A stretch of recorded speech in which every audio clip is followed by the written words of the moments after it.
Hello, Wilkinson here. Today, my guest, he's back with me, is PaulHietter. And I think he was one of my early podcasts, weren't you, Paul? I was one of your early ones, yes. And you talked about careers and the 15 hats that you wore. The 9 lives at PaulHietter, yes. Right. So before we start, why don't you say hi to my people? Hi, Wilkinson. How are you? Not me. Say hi to my peeps. They're listening. Well, hi. It's great to be here today. Really appreciate the opportunity. What are we going to talk about? Well, we talked a little bit about, being older, aging. We talk about the daddy consequences or the daddyism that's going on. Wow. Instead of Dadaism, it's now called daddyism. Is it? That's I'm naming that. It's a phenomena. I never thought I'd be 60 years old and have some younger people chasing after me like they do. And I never imagined it as I have gotten older. First of all, I didn't think I'd make it this far, so there's that part. So at 60, look 52, act like I'm 40, and I'm a 9-year-old inside. So there's, it's all kind of wrapped up into this package. Well, you're like we average all that. You're what, like the 27? Something like that. Look at what's the average age? It's an interesting space to made it this far. First of all, I'm an HIV survivor, so HIV I was 32. I've spent over half of my life being HIV positive. It's no longer, it's like diabetes, which I also manage. It's not really a thing anymore, but it was for so long. So that's an interesting foray into another world that's like, all right, well, who are we at this point? We've lived through a lot of really kind of awful times. I thought COVID was worse than HIV because it came and it shut down the world, but HIV really changed the scope of what my life was about. And for me, it was not just the health concerns, but the shame that came with it at the time. And I know where and how and all of that. So it was never a question of how did I get it. But I missed all that, the HIV stuff, because I was unhappily married at the time.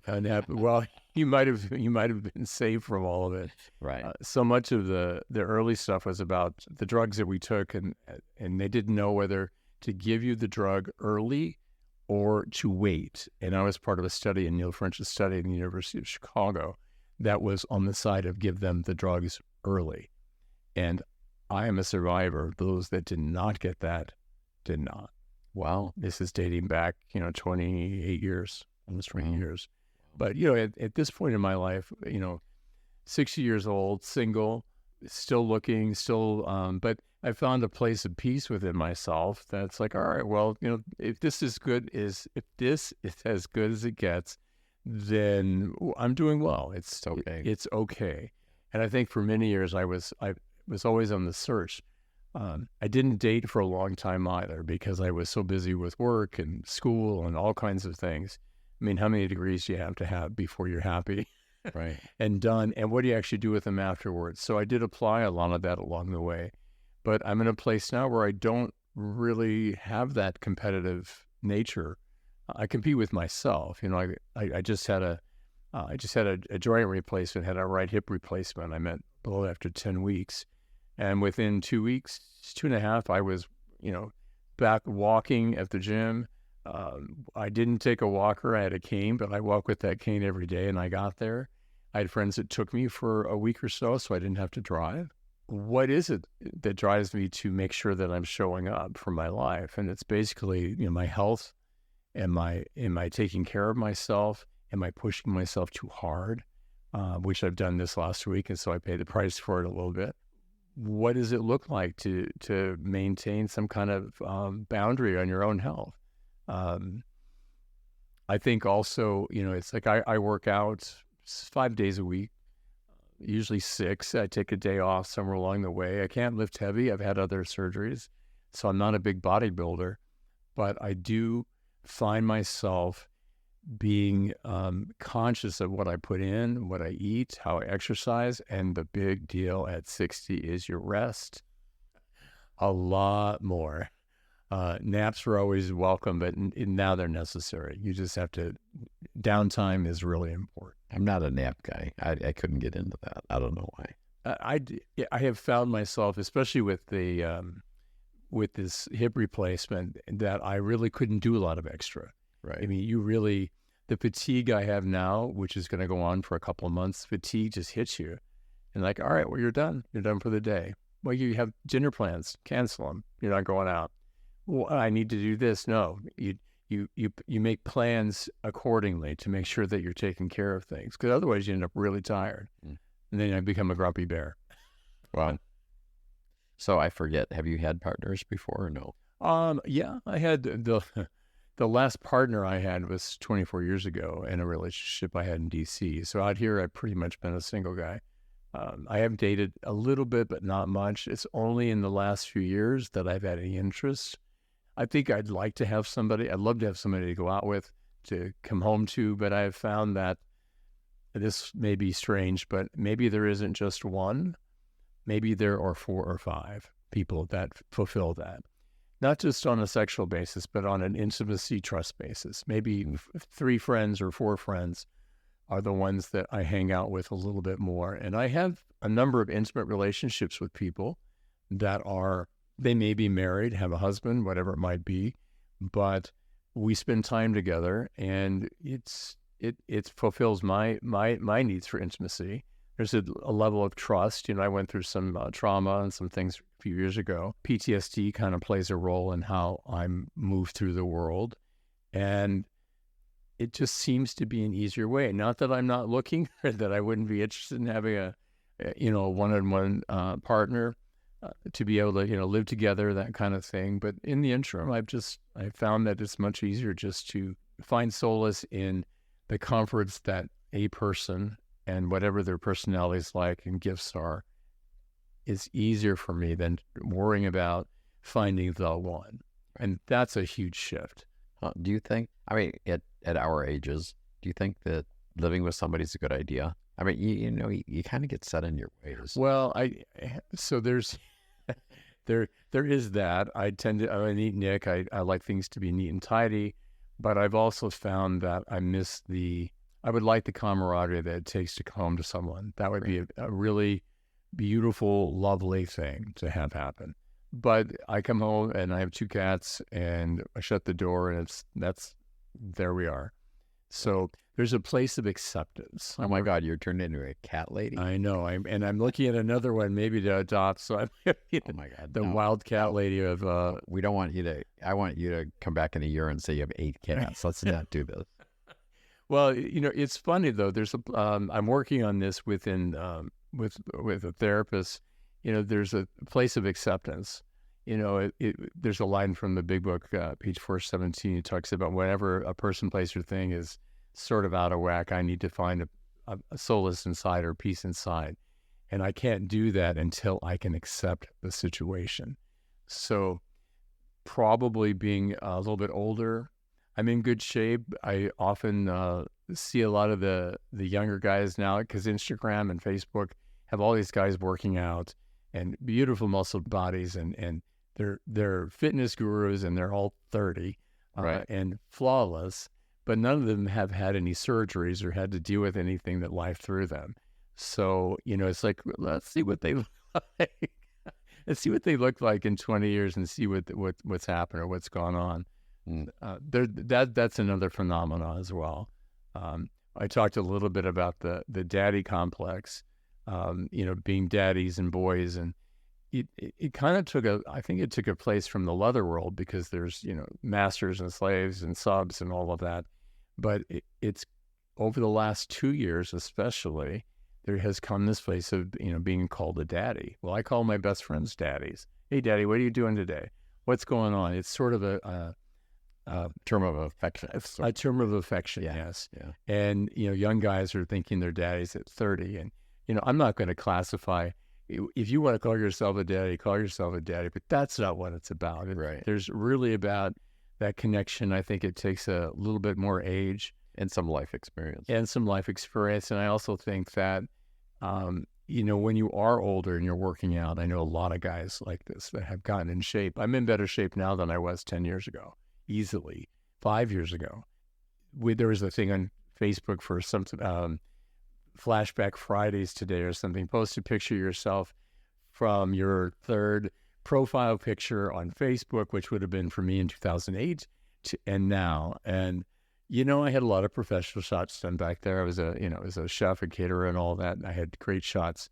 But, to look at me then and look at me now, I mean, I'm not displeased in any way. I am older, obviously.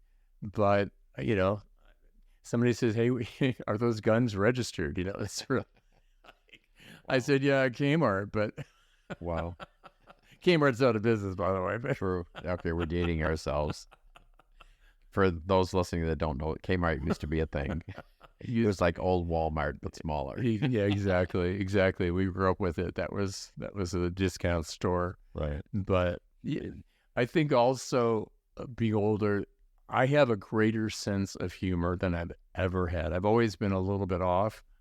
But all of these health experiences I've gone through, I mean, I walked into this thing recently, and I had the nurses laughing. I had the doctor, at least smiling. I mean, a smiling doctor is much better to have than one that's not. And they take their hatchet and they're going to, through you. So I have found that my sense of humor is part of my armor rather than gruffness or being serious or, whatever I've used in the past to make it through things. It's the sense of humor that's lasted through the time. Well, it really is. So what would you say the biggest challenges are now, turning 60? Biggest challenges? Well, for me, it's been, what do I do? Other than the health things, which you've already mentioned. I think health things are, of course, managed. It's all managed. So my health things are all managed. It's either through, diet or exercise or whatnot. I think for me, it's like, well, what's next? If I want to figure on my family tree, at 60, most of my family lives to 85 or 95 years old. Now, I'm not discounting the fact that I have health things. I think that's all managed. So I've got a good 25, 30 years left. That's how I have to look at it. So how do you divide your life? Look at your first 25 years, look at your second 25 years, and here I have the opportunity to create something moving on. So does that include a partner? Does that include any other business opportunities? I have a couple of things I'm working on right now that are very personal, but maybe there is a third life, so to speak. And I have found I've got tattoos now. I never understood them. Why would I get a tattoo? All of a sudden, when you identify with it and you start doing it, it's like, oh, this is why I need it. My personality and my self-confidence changed immediately. Just by putting tattoos? Oh my gosh, I became a different person. Why do you think that is? I think there's a part of me that didn't feel left out anymore. I felt part of something. And I could actually identify with something and mark myself. It's almost like a brand. You look at it. What was it from Blazing Saddles years ago? They branded people and did all that crazy stuff. It's almost like a brand that says, all right, well, this is who I am now. And look at me. I'm okay. I'm still here. I'm making it. I have a number of them I want to do. I still have, I think if I had a lot of extra money, I'd be covered at them, but I don't know that for sure. I just find that it's made a big difference. Well, looking at you, I really like the big clown you have on your chest there. You're just kidding. The heart, the Kladesh heart. Yeah, I don't know. A lot of things changed. My ability to be who I am. I'm not afraid of things like I was before. I'm not afraid to post things online. I'm not afraid to have a Twitter or X handle that's naughty. I like the word naughty. An X-rated or a triple X-rated handle on there. I don't care who sees it. So much. You know what I mean? You're in that place of, all right, well, the whole world may see it. Are you okay with that? Sure. There's the and I can't use the word, but the I don't give an F word. There's a club that I joined at age 59. So when I turned 60 last year, I was like, I'm in the I don't give a club. I decided that I really needed to figure that out. So there's a sense of for me in all these different careers I've had, I had to be the suit or the jacket or all these different things, and it's like, all right, you are not your job. And you have nothing to uphold to other than your own integrity and your own good self-esteem. So if I'm not hurting someone else and I'm not hurting me, then try it. Piercings, I don't have any. I've thought about them. Why would you do that? I don't know. It just, I just think they're kind of cool, and I think I would like to try it. Yeah, but it'll hurt. Well, yeah, tattoos hurt. They do hurt for the while they're doing it, and then it's over. I've had worse relationships that hurt more, and still do. The emotional trauma of those are worse than what a tattoo is. Right. I think that's really the key right there. Okay, the tattoos are okay. A few piercings are okay, but do not go to body modification. No, but I will. I will tell you, I have friends that are into that, and No. I don't particularly have their penchant for a love for that. Although a couple of them are quite involved, and I don't know how it's managed. But you know what? I love them, and I care about them, and if that makes them happy, obviously there's something. Then go for it. I don't understand it completely, but I didn't understand tattoos either until I had it done. So, wow, you need to check in with me before you go. I will not. I will do that. I promise I will do that. All right, let's talk about but you said you are dating a little bit? I have begun to date a little bit, and it's a varied, there isn't a type any longer. And that, I think I talked to you a little bit earlier, it's that used to be a kind of not a mold at all. It was always pretty open, but this is the box I like, and that's it. Yes. Yeah. So the box has been dismantled, and I have found myself, there's a lot of younger people that are interested. I have found that to be very intriguing. When I was younger, I liked older men.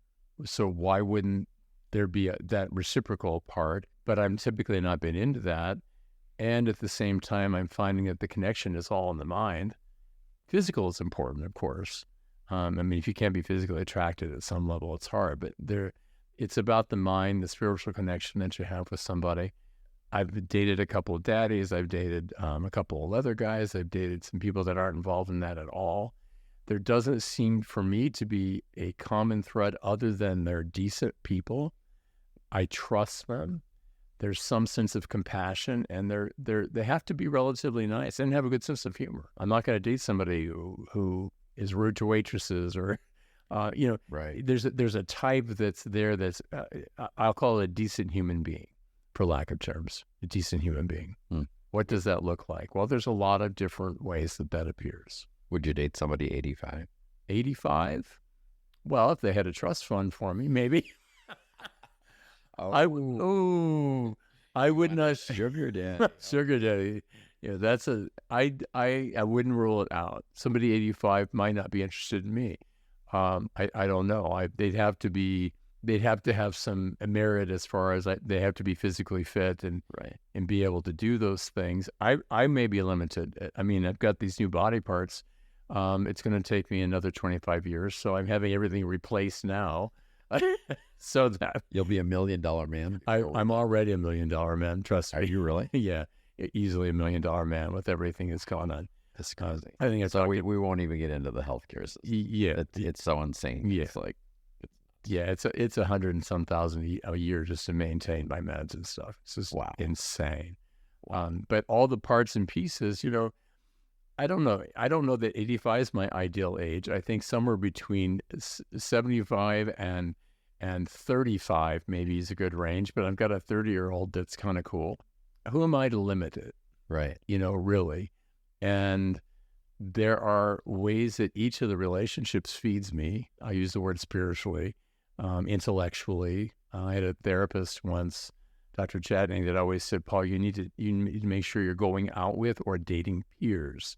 If they are not a peer, as in you cannot speak to them or there's not some intellectual equilibrium there, it's not going to work for you. So you didn't care about the age; you just cared about the connection. Yeah. And the bodies are all varied. Some of them are larger. We talk about the bear thing, but the big guys, some of them are smaller. I don't have a particular type. And you don't have to be, there's not this perfectionism that I grew up with. Right. In our world, we have to have this perfect body and I'd like a bigger chest. I work every day. I do not look like these guys with the big chest. It may not happen. But I think the important part is you're working on yourself physically fit is important. That's like one of my number one things. So, a type, are you active? Do you walk every day or run? Are you doing the gym regularly? That's a great starting point. And if you're not doing that, what are you doing to take care of yourself? Right. So the gym is a word that gets thrown around. During COVID, I used the park. I walked 2 to 3 miles a day in the park. I used the park benches for bench presses, dips. I did sit-ups. I did squats.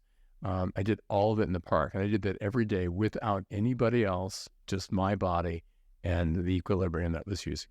Right. So because the gym was closed. The gyms were closed for a year and some months. What do you think it's like in Palm Springs? Do you think that like the age gaps here and all that stuff, is that typical or not? Or don't you know? I'm not really sure. I mean, I think Palm Springs is its own little mecca. There's a fairyland here that doesn't exist in a lot of other places. Well, you are almost a spring chicken. I am almost still a spring chicken at 60. Yes, I'm inching up the ladder with it. I believe that people find each other here perhaps more easily. I just started going back I go to Black Book a lot and for a burger every week. And I didn't do the bars for many years. I'm not online. I'm not doing a lot of online activity at all, or the apps. Well, how do you meet people? Well, Facebook and Instagram's been interesting. People at the gym, people through people. So you can, it's old fashioned at some level. You can meet people. You can connect with others without being on an app that tells you that you're 4 feet away from you, which is frightening. But there are ways that I think people at clubs, I'm part of a couple of clubs and looking at a few others where I am a member. I'm not running it. I'm not going to do that again. I've done so many things like that. I just want to be a member. And you meet people that have similar interests, and it begins from there. I'd like to go to Whitewater. I haven't been up there for a little while because of this, but I'd love to go hiking up there, walking. Hiking is a big word right now. But just to go walk and be amongst those trout farms, those kind of pools that connect with one another, and the waterfalls and the general beautiful landscape that's there. There's trout in there. There were. It was a trout farm at one time. It's been taken over by a conservatory, and the trout aren't in there any longer. But they were built for that about 30 years ago, 30 years ago. And they've made it an oasis. It's a beautiful oasis because you drive up through a lot of rock. It looks kind of like Utah, the big rock cliffs that are around you drive through. And the oasis happens, and there's this beautiful green that is there. There's a ranger station. You can see the wildlife that occurs all around. The conservatory is very, very alive and well. And I'll just find out about that. Yeah, that sounds it's free. It's 5 miles from Palm Springs. Wow, literally, it's 5 miles back on the road up by Whitewater, and I go up there pretty regularly. It's also a little bit cooler often.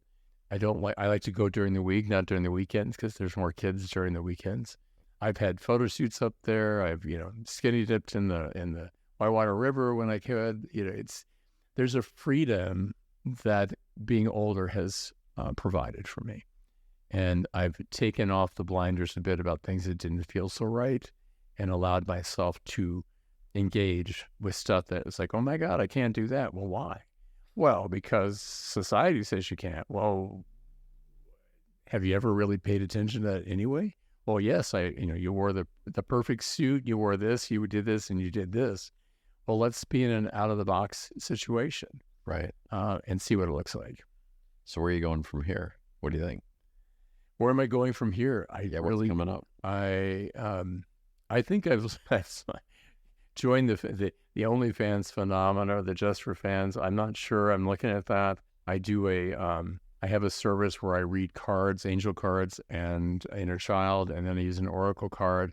It's about an hour, and basically you in tune to something you're needing to work on, and I'll do a reading, an intuitive, empathic reading.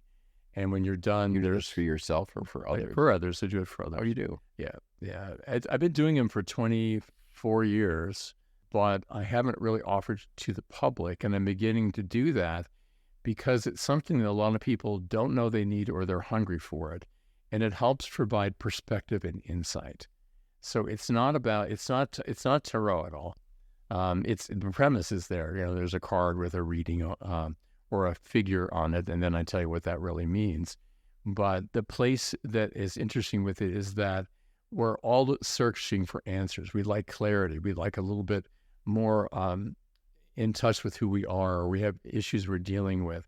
And to have somebody kind of come in and sit with you and say, hey, you're already doing a great job. Here's what you might want to work on, or here's what comes up in this reading. And I think that you probably should join some things. You feel lonely, or you feel like this, or you've already explored this opportunity. It's time to let it go. You're done with it.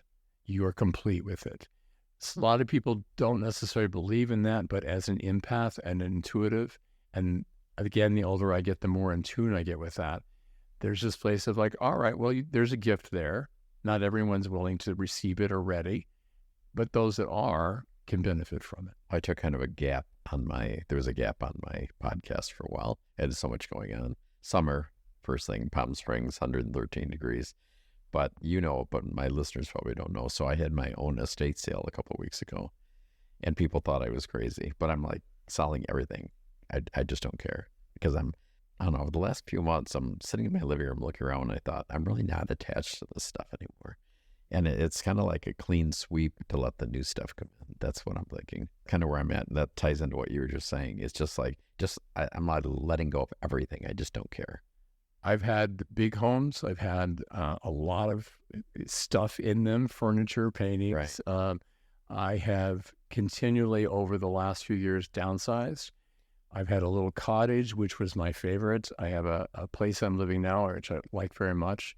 It's probably 800 square feet. If I were in New York City, it would be a palace. Right. So situational and in location. That's like 10 studios big. It is. Yeah. So, but what I have pared down. Yeah, I'll use the word relatively everything. I don't have a lot. I have a little 2 boxes in storage at a friend's house. Other than that, everything in my home is the things that I love and the things that I enjoy. It's very comfortable. There's like a salon, nice little living room, a nice kitchen. I have a large bedroom, 3 walk-ins, which is unheard of, and a really nice bathroom. Well, how much more do I need? Would I like a den to go and read in? Well, I never used the den that I used. I said I wanted to go read in anyway. Maybe a private pool would be different, but I have a pool that nobody uses regularly. So it's all perspective in life. Right. So I'm good, and I applaud you for taking care of that, and selling and letting go of some of the things that have been beloved for you before, but you've already gotten use out of them. It's time to let them go. Right. And you're lighter. I will tell you this, clothing especially. You think about taking clothes to a thrift store or something like that. All of a sudden your closet's half empty, but then your closet's half empty. You can fill it with the things you really want now. Or not. And and why do I need 25 shirts? I don't. I have, how many dress shirts do I have that I wear 3 annually. I live in Palm Springs. I wear tank tops and shorts, and I wear jeans in the winter time a little bit more. We had a cold winter this last winter, so I certainly dress more warmly and wear jackets more. But how many of those do I actually need? And I have beloved pieces, so I don't need a new stuff all the time. Right. So because there are things I want from time to time, but my wants are different than they used to be. Certainly. So we come to the point where I say, what have you learned in your life that you want to pass on? And I'm thinking, maybe some of my younger listeners, if I have some, which I do out there. And interestingly, I don't know, a couple weeks ago, I got an email from somebody. I forget what town he's in, but he's in some small town. And he said that listening to all these stories had changed him. And he actually was in therapy now because of that, because he wanted to move on. Some of the stories had really touched him and produced some change in him. So that's kind of my goal for even doing this, is to reach the people that may not have anybody. I tell you what the lessons learned, don't fear. If you have a fear about something, face it and walk through it. If you need therapy, use a therapist to get through it. I have a therapist I still use. If I think I wouldn't be so afraid and so scared if with the experience I have now of things earlier on. I would have tried more. I might have gone skydiving earlier. I might have dressed differently. I might have been a little bit more outrageous than I've been. Not that I haven't had my moments, right? But I might have. Circuit parties were never a thing that I understood or could go to. I didn't feel comfortable. Didn't feel like I fit in. I went to a few last year. I was like, I did not fit in. I was as much a part of it. People aren't looking at you for, they're just, everybody's there having an amazing time. Everybody's having a good time. And had I not gone, I would have missed out on that. Certainly. So grab life by the balls and do it. Yeah, and do it. And if you need help with something, start asking for help now. I got out of a small town early. I love my little small town, and I moved to the big city eventually, and to another big city, and then another big city, and I traveled and was all over the world when I was younger. And I still want to travel now, but my travel needs are different than they used to be. And I want to see things that are different than I might have seen before. So it's just there's an expression of who you are that comes forward by stepping up and saying, I want to do this, and I'll save my money for it. And this is really what I want to do. I think that's one of the things I've learned probably a few years ago is to say yes and not be fearful. Say yes. Or I don't have time or blah, blah. Yeah, I don't have time, or no, I'm not really interested. And I don't do that as much. Right. I do take care of myself. So when I'm exhausted, I'm not going to go try to start something new. But when people ask me, hey, would you try this? You want to try this? Sure. Cannabis is one of those things. I would never in a million years have used that, except I had all my doctors telling me to do it. I just had surgery. My surgeon said, here, we would rather you use this than narcotics and opiates. That it opened up a whole other world. Did he want you to smoke or do edibles? More edible, on the edible side of things than anything. Vaping and smoking have their own consequences with your lungs. Right. I don't do that particularly well, but the edibles are great. It made me sleep better. It's made me calmer. I have a little bit more, sometimes I have a little more fun with it, especially with somebody else. But, that's something that I would have always said no to because of how I grew up or how the social confines. And had I not embraced it and said, okay, I'll try it, I would have missed out, I think. Right. Definitely. All right. So don't be fearful and have some weed. Yeah. Or edibles. Yes. Edibles. Yeah. All right, Paul. Thanks for coming in. All right. Thank you so much, Walker. Okay. Great having you. Take care.